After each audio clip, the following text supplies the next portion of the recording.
A cusp is an edge.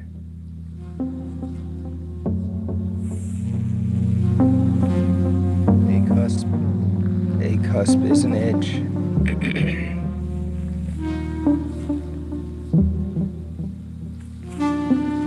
A crest trembles.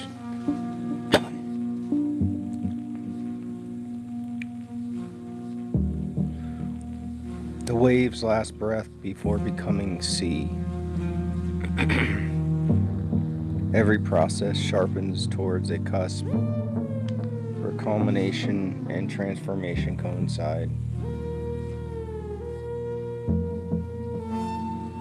Completion is already mutation. The cusp is both end and beginning, regression and progression. Each summit folds immediately into descent. The cusp localizes, becoming into form without freezing it. Is the living geometry of transition. Every cusp is tidal, drawn forward, but at what has already gathered behind it. The crest bears the memory of the deep. A cusp is not only culmination but sign. The world uses peaks to announce its next phase. A cusp moves ahead of its own material mass, becoming anticipates itself through the curvature of form. No cusp repeats itself exactly. Prediction fails at the point of climax. The future bends the moment as it arrives. When culmination and expectation alternate, rhythm arises. The pulse of art, the beat of the tide, the cycle of ricorso. Innovation is the crest where inheritance becomes invention. To be on the cusp is to carry the past into the future as foam. Every trace has two sides, two directions, two meanings. The incision divides and joins simultaneously. A trace is both mark and message.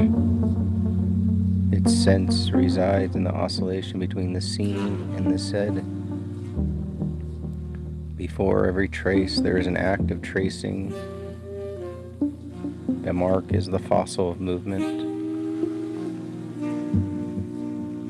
Tracing precedes opposition. Difference precedes definition.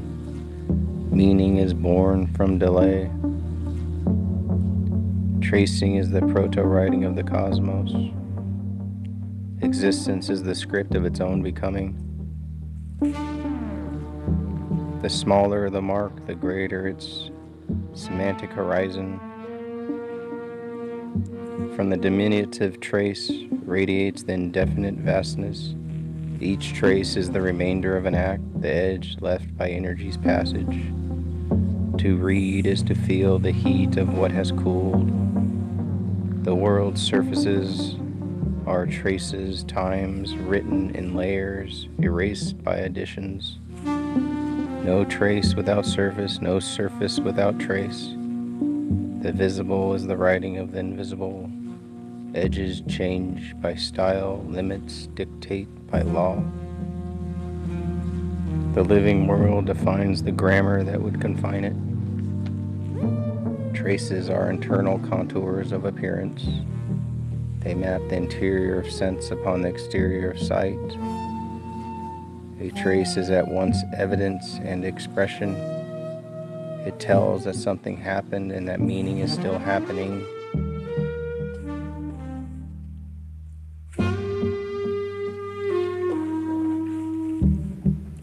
Tracing is the outer imprint of becoming. The trace is becoming self-portrait in motion. From one edge radiates innumerable significations. The pyramid of meaning rises from the point of incision. In writing, every variation of edge generates a new modality of sense. The alphabet is a choreography of becoming. Every trace bears the signature of its genesis. The line remembers the hand, the glacier, the grief, the psyche's wounds, and the world's scratches are homogeneous. Trauma is a trace that links, that thinks, that sinks. The trace delays its meaning to remain alive. To read is to wait. A veil hides only by means of its edges. Concealment and disclosure are one gesture. A veil is a second skin of the world. It drapes presence with presence. A veil without edge is not a veil at all. Revelation requires limit. At their touching edges, flesh and fabric exchange identity. The hidden gives form to its own covering. Veils are known by feels as much as by sights. Tactility is their ontology. Everything flowering at the edge, ornament becomes origin. The edge of the veil is both entrance and exit. What withdraws also approaches. Every society draws its line through the placement of the veil's edge. Modesty and revelation are the twin politics of appearance. To see without being seen is the liberation of perception. Freedom hides in the slit of the eye. Edges of fabrics become edges of defiance. The unseen gaze overturns the colonizer's law. Between veil and veiled thing lies an isthmus of meaning. The edge is the channel where worlds meet. All veils fall, yet each unveiling reveals the world anew. Revelation is recurrence in another fabric.